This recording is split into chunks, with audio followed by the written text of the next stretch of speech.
ये कहा गया कि भैया सब अपनी दुकान के सामने नाम लगाओ, तू घनश्याम है कि जोसेफ है कि राम है कि रहीम है, उससे मतलब नहीं है। लेकिन ओवैसी ही क्यों बोला? क्योंकि चोर की दाढ़ी में तिनका। आपने अभी नेम प्लेट क्यों नहीं लगा रखा?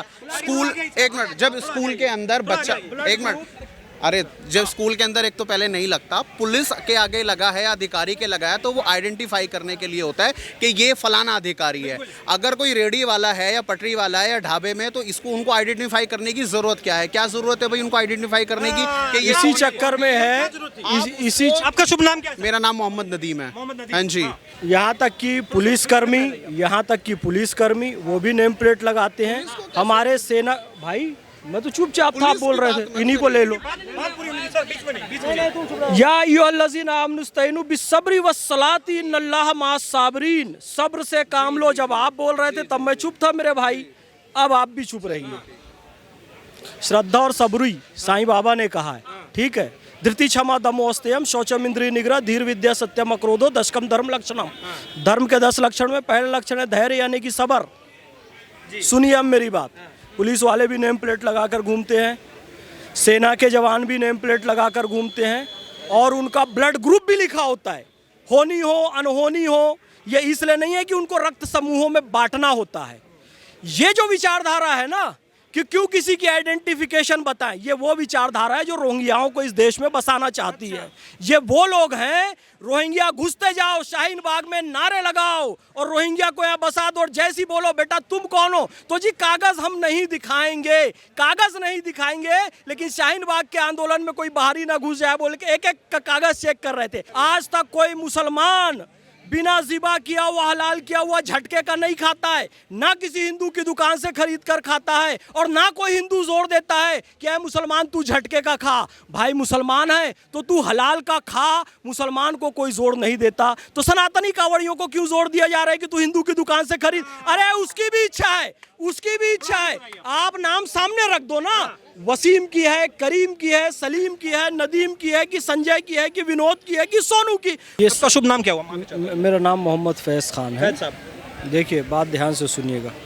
जो संघ परिवार के मुखिया हैं, जिनका वाक्य अंतिम वाक्य माना जाता है, मोहन भागवत जी, सरसंघ चालक जी, उन्होंने स्पष्ट कर दिया है ये हर 5 साल में होने वाली एक प्रक्रिया है। जनता अपना जनादेश देती है, जनता ने अपना जनादेश दे दिया है। किसकी ज़्यादा सीट आई, किसकी कम आई, ये पार्टियां अपने कमरे में, अपने ऑफिस में मूल्यांकन करें। इस बात का कि कम आई, अब भाजपा कमज़ोर हो गई, वो पार्टी मजबूत हो गई, इससे कोई लेना देना नहीं है, लोकतंत्र में चलता रहता है। उन्होंने ये संदेश दे दिया है। तो 10 साल भारतीय जनता पार्टी बड़ी मजबूती से रही, अभी थोड़ा कम सीट आ गई है, अगली बार ज़्यादा सीट आ जाएगी। अखिलेश अच्छा काम करें, राहुल अच्छा काम करें, वो लोग आके संभालें, मोदी जी अच्छा काम करें, ये आके संभालें। जनता जिसको जनादेश दे वो काम करे। हम तो चाहते हैं शुभ काम होते रहे, जनता का कल्याण होता रहे। सवाल महत्वपूर्ण इसलिए क्योंकि आपने कहा कि अगर अखिलेश अच्छा काम करे, जो भी अच्छा काम करे, राहुल करे, वो आगे बढ़ेगा।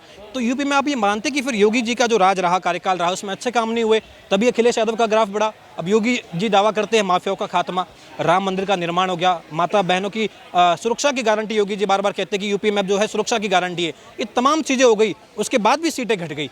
तो ये कहा जा रहा है कि या तो इन कामों को जनता ने सराहा नहीं, या फिर ये केवल जो है एक बकैती वाले काम थे, भाई जमीन पर लोगों को दिखे नहीं। बकैती वाले काम नहीं थे। मैंने पहले भी कहा है कि आरक्षण ख़त्म कर दिया जाएगा, संविधान बदल दिया जाएगा। ये सब जो विपक्ष ने, स्पेशली राहुल गांधी और अखिलेश ने अफवाह उड़ाई थी, भाजपा के नेताओं के ऐसे बयान है, वो बचकानी बातें हैं, बचकाने बयान हैं, वो गंभीरता से लेने योग्य नहीं है। जो केंद्रीय नेतृत्व है उसकी कभी ऐसी मंशा नहीं रही, लेकिन इनकी अफवाह सफल हो गई। कुछ वीडियो क्रॉप करके, कुछ क्लिपिंग को एडिट करके ये लोग फैलाते रहे, उसमें सफल हुए। मोदी जी या योगी जी ने स्पेशली यूपी की आप बात करें तो उत्तर प्रदेश में कोई नकारात्मक काम किया हो ऐसा नहीं है, सब पॉजिटिव है। अपराधियों का खात्मा उन्होंने किया, राम मंदिर के निर्माण में उनकी महत्वपूर्ण भूमिका रही। न्याय व्यवस्था, शासन व्यवस्था, प्रशासन व्यवस्था बहुत अच्छी बनाई, सरकारी कार्यालयों को मजबूत किया। मैंने क्या कहा, विपक्ष अपनी अफवाह में सफल रहा। इतनी भारी पड़ गई अफवाह हाँ, कि योगी जी का ना बुलडोजर काम आया, ना राम मंदिर काम आया, ना वहां पर माता बहनों की सुरक्षा काम आई, कुछ भी चीजें काम नहीं आई, एक अफवाह के बल पे। एक प्यास से अटल जी की सरकार गिर गई थी साहब। ये ऐसे ही है, नमक से अंग्रेजों को भगा दिया। आप समझो बात को, एक प्यास से अटल जी की सरकार गिर गई थी। तो ये जो है ना अफवाह तंत्र, इसलिए हम कहते हैं कि भाई सुनी सुनाई कौवा कान ले गया, इस बात पे नहीं आना। ना तो आरक्षण खत्म हो रहा है, ना ही संविधान बदल रहा है, सब कुछ वैसी का वैसी है। अपना ही नुकसान कर लिया। अभी अपराधी जिस तरीके से यूपी में तांडव फिर से करना प्रारंभ कर रहे हैं, क्योंकि उनको जो प्रश्न आप पूछ रहे हैं वो उनको भी लग रहा है कि योगी जी कमज़ोर हो गए, मोदी जी कमज़ोर हो गए। वो जो इमरान मसूद मोदी जी की बोटी बोटी कर दूंगा बोला था, उसके जीतने पर कितना हंगामा किया था उन लोगों ने, हालत ख़राब कर दी थी पूरे। लेकिन आपको लगता है कि अभी मुजफ्फरनगर की पुलिस ने एक आदेश, एक फरमान जारी किया कि कावड़ यात्रा जिस रूट से गुजरेगी, काफ़ी लंबा रूट है, 178 किलोमीटर। अगर हम मुजफ्फरनगर दिल्ली से पूरा ये हाईवे देखें, पूरा अंदर का रूट देखें तो 178 किलोमीटर। कहा जा रहा है कि तमाम वहाँ पर दुकानदार जो है वो अपनी दुकान के बाहर अपने नेम प्लेट लगाए, बाकायदा ये लिखा जाए कि आप आरिफ है या घनश्याम है या जो भी हैं, आप दुकान के बाहर ही लिखे। अब कुछ लोग कह रहे हैं, ओवैसी साहब कह रहे हैं कि ये नाजियों वाला आदेश है, हिटलर शाही वाला आदेश है, मुसलमान को दोयम दर्जे का नागरिक बनाने वाला आदेश है, अछूत बनाने वाला आदेश है। आप तो खुद मुसलमान हैं, आपको लगता है कि ये यूपी का जो योगी जी का आदेश था ये गलत आदेश है? दो बात आप समझ जाइए। जैसे ये आदेश आया ओवैसी बोला, ओवैसी जैसे ही आदेश आया ओवैसी ने कहा कि ये मुसलमानों के खिलाफ है। बादशाह अकबर की तिजोरी से कीमती अंगूठी चोरी हो गई, बीरबल को बुलाया, का पता करो। अच्छा। बीरबल गया तिजोरी के पास, कान लगाया, सुना और बोला साहब ये तिजोरी बता रही है जिसने चोरी की है उस चोर की दाढ़ी में तिनका है। अच्छा। तो जिसने चोरी किया था वो तुरंत छुप के दाढ़ी ऐसे ऐसे करने लगा, कहा यही चोर है। उसने कहा चोर की दाढ़ी में तिनका है, ये नहीं कहा कि इसकी दाढ़ी में है, लेकिन जिसने चोरी की थी उसने ऐसे कर दिया। ये कहा गया कि भैया सब अपनी दुकान के सामने नाम लगाओ, तू घनश्याम है कि जोसेफ है कि राम है कि रहीम है, उससे मतलब नहीं है। लेकिन वो ऐसे ही क्यों बोला? क्योंकि चोर की दाढ़ी में तिनका। समझ जाओ कहाँ खाई पाटने का, क्या भेदभाव बढ़ा रहे हैं। What is your good name?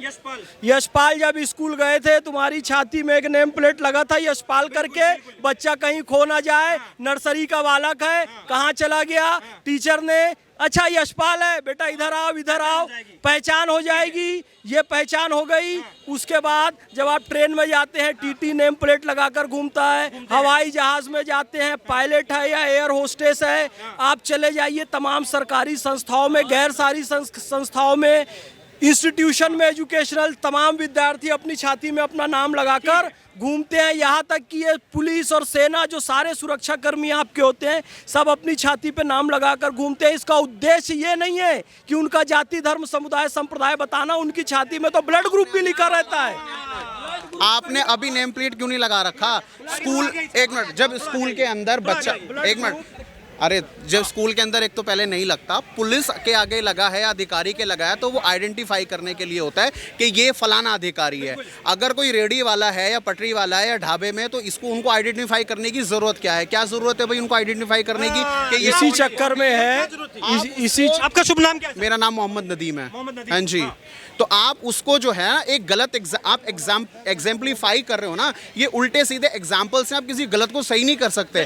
आपने ये कहा कि राहुल गांधी की गलत अफवाहों से, विपक्ष की गलत अफवाहों से जो है वो असफल हुए, लेकिन आप अपनी सफलता से ही असफल हो गए।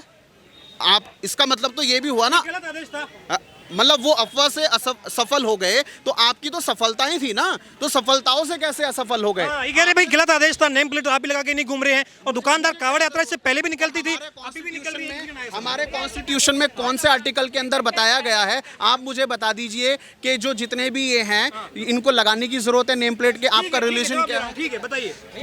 यहाँ तक कि पुलिसकर्मी वो भी नेम प्लेट लगाते हैं। हमारे सेना भाई, मैं तो चुपचाप था, आप बोल रहे थे, इन्हीं को ले लो। या अय्युहल्लज़ीना आमनुस्तईनु बिस्सब्रि वस्सलाति इन्नल्लाह माअस साबिरीन। सब्र से काम लो। जब आप बोल रहे थे तब मैं चुप था मेरे भाई, अब आप भी चुप रहिए। श्रद्धा और सबरुई साईं बाबा ने कहा है, ठीक है।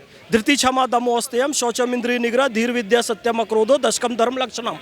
धर्म के 10 लक्षण में पहला लक्षण है धैर्य यानी कि सब्र। सुनिए अब मेरी बात। पुलिस वाले भी नेम प्लेट लगाकर घूमते हैं, सेना के जवान भी नेम प्लेट लगाकर घूमते हैं, और उनका ब्लड ग्रुप भी लिखा होता है, होनी हो अनहोनी हो। ये इसलिए नहीं है कि उनको रक्त समूहों में बांटना होता है।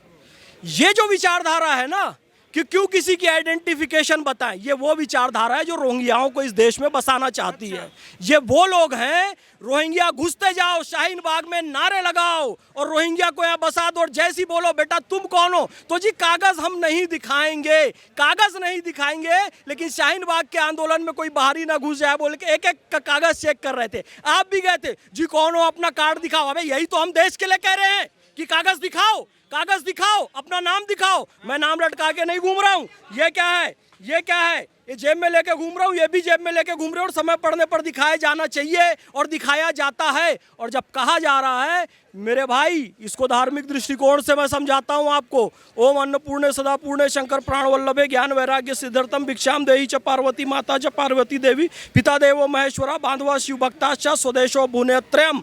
जब एक सनातनी के घर में खाना बनता है तो एक माँ एक पिता इस मंत्र को पढ़कर खाना बनाते हैं और खाना ग्रहण करते हैं। उसी तरीके से मुसलमान के लिए एक जानवर ज़िबा होता है ना, तो बिस्मिल्लाह अल्लाह अकबर पढ़कर उसे ज़िबा किया जाता है। आज तक कोई मुसलमान बिना ज़िबा किया हुआ हलाल किया हुआ झटके का नहीं खाता है, ना किसी हिंदू की दुकान से खरीद कर खाता है, और ना कोई हिंदू जोर देता है कि ऐ मुसलमान तू झटके का खा। भाई मुसलमान है तो तू हलाल का खा, मुसलमान को कोई जोर नहीं देता। तो सनातनी कांवड़ियों को क्यों जोर दिया जा रहा है कि तू हिंदू की दुकान से खरीद? अरे उसकी भी इच्छा है, उसकी भी इच्छा है। आप नाम सामने रख दो ना, वसीम की है, करीम की है, सलीम की है, नदीम की है, कि संजय की है, कि विनोद की है, कि सोनू की, उसकी चॉइस है, वो खा लेगा। जहां झटका मटन दुकान है मुसलमान नहीं खाएगा, जहां हलाल दुकान है वहां खा लेगा। कांवड़ियों को लगेगा यार नदीम शुद्ध शाकाहारी है, उसके यहाँ खाना चाहिए, खा लेगा, नहीं खाना होगा नहीं, उसकी मर्जी। ला इखराफुद्दीन, दीन के मामले में कोई जोर जबरदस्ती नहीं है।